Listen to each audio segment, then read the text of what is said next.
और इस वक्त एक और ब्रेकिंग न्यूज सामने आ रही है। दिल्ली बीजेपी अध्यक्ष वीरेंद्र सचदेवा ने आतिशी के खिलाफ मानहानि का केस दाखिल कर दिया है। वीरेंद्र सचदेवा का यह कहना है कि आतिशी ने कल प्रेस कॉन्फ्रेंस में झूठ बोला, उनके आरोप निराधार हैं। वीरेंद्र सचदेवा का यह कहना है कि उन्होंने माफी मांगने का समय दिया गया था उन्हें, लेकिन उन्होंने माफी नहीं मांगी, इसलिए वो अब उन पर मानहानि का नोटिस भेज रहे हैं। आपको बताएं कि आतिशी की ओर से प्रेस कॉन्फ्रेंस की गई थी और प्रेस कॉन्फ्रेंस करते हुए इस बात का आरोप लगाया गया था कि बीजेपी ने उनके किसी करीबी को उन्हें बीजेपी में शामिल होने का लालच दिया है, ऑफर दिया गया है। और इसी पर अब बड़ी खबर यह आ रही है कि दिल्ली बीजेपी के अध्यक्ष वीरेंद्र सचदेवा ने आतिशी के खिलाफ मानहानि का केस दाखिल कर दिया है, डेफेमेशन का केस दाखिल कर दिया है। वीरेंद्र सचदेवा का यह कहना है कि आतिशी ने कल प्रेस कॉन्फ्रेंस में झूठ बोला, उनके आरोप पूरी तरीके से निराधार हैं। वीरेंद्र सचदेवा का यह कहना है कि उन्होंने उन्हें माफी मांगने का समय दिया था, उनसे कहा था कि जो स्टेटमेंट्स उनकी ओर से जारी किए गए हैं उन पर वो माफी मांग लें, लेकिन आतिशी की ओर से माफी नहीं मांगी गई और इसीलिए अब उन पर मानहानि का नोटिस भेजा गया है, उन पर डेफेमेशन का नोटिस भेजा गया है।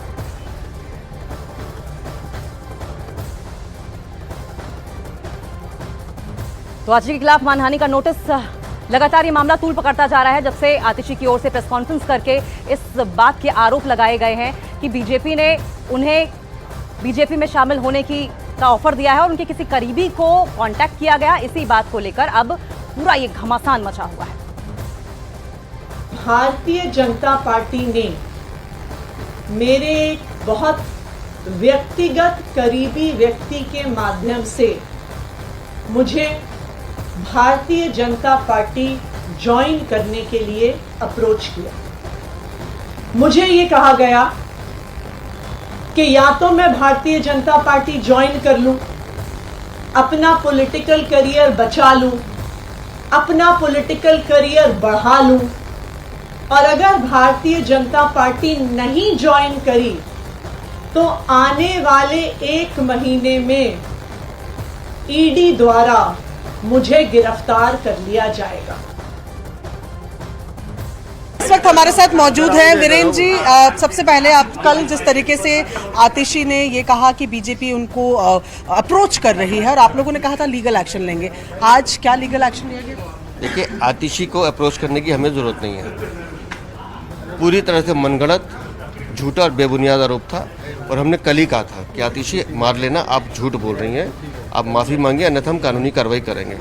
तो उनको रात को हमने डेफेमेशन नोटिस सर्व कर दिया है। 15 दिन के अंदर वो तथ्य रखें, वो बताएं किसने संपर्क किया, किस रिश्तेदार को संपर्क किया, जो कहते हैं मेरा रिश्तेदार है, नाम बताएं, कैसे संपर्क किया, मिलके किया, फ़ोन पे किया, वो जानकारी दें, अन्यथा कानूनी कार्रवाई के लिए तैयार हैं।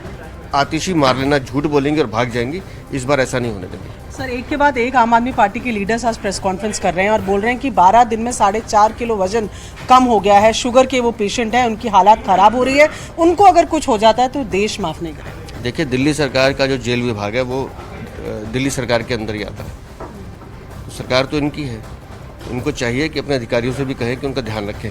हमारी जानकारी के हिसाब से अरविंद केजरीवाल को बिस्तर घर का मिल रहा है, खाना उनकी पत्नी खुद बना के भेज रही हैं, तो कमी किस चीज़ की रह गई है? फिर भी अगर उनके स्वास्थ्य को लेकर उनकी चिंता है तो जेल उनके अधिकार क्षेत्र में आती है, सरकार उनकी है, चिंता कर ले।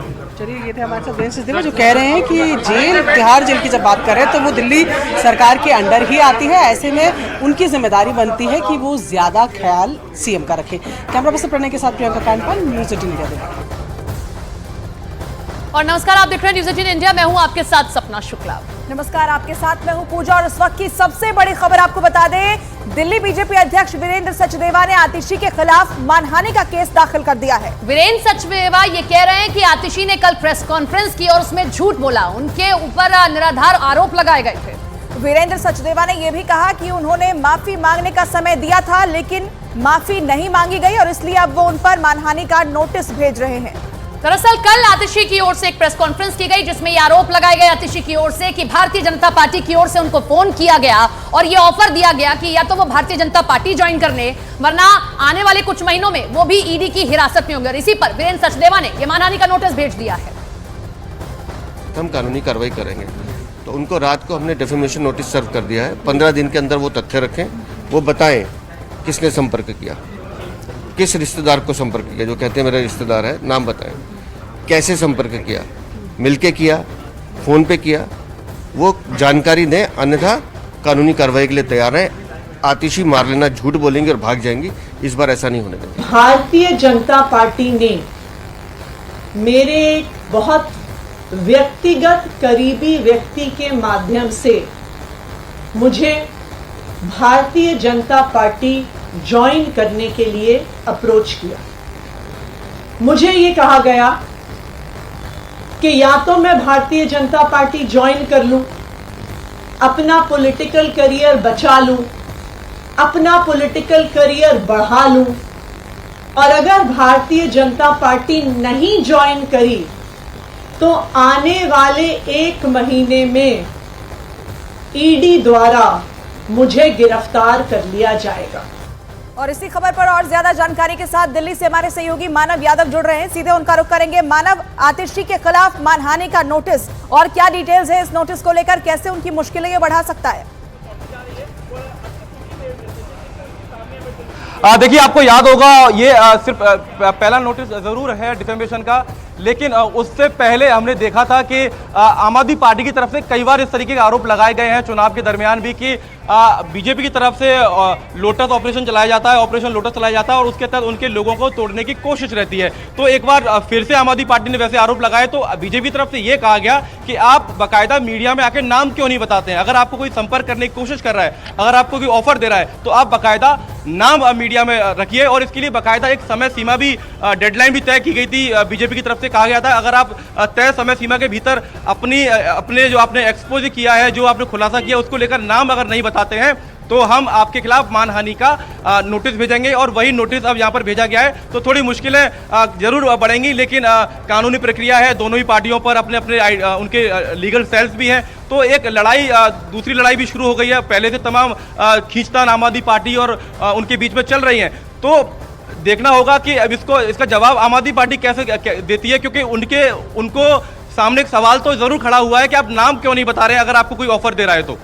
बिल्कुल, और ये पहली बार नहीं आम आदमी पार्टी ने कोई ऐसा आरोप लगाया, पहले भी आम आदमी पार्टी ऐसे आरोप लगाती रही। लेकिन इन सबके बीच में एक बड़ी खबर और आपको बता दें, संजय सिंह को कल सुप्रीम कोर्ट ने जमानत देने का फैसला दे दिया और कहा था कि जमानत की शर्तें ट्रायल कोर्ट तय करेगा। और अब राउज एवेन्यू कोर्ट ने संजय सिंह को जमानत देने का आदेश दे दिया है और साथ में शर्तें भी तय कर दी हैं। ये ऑर्डर अब जेल जाएगा।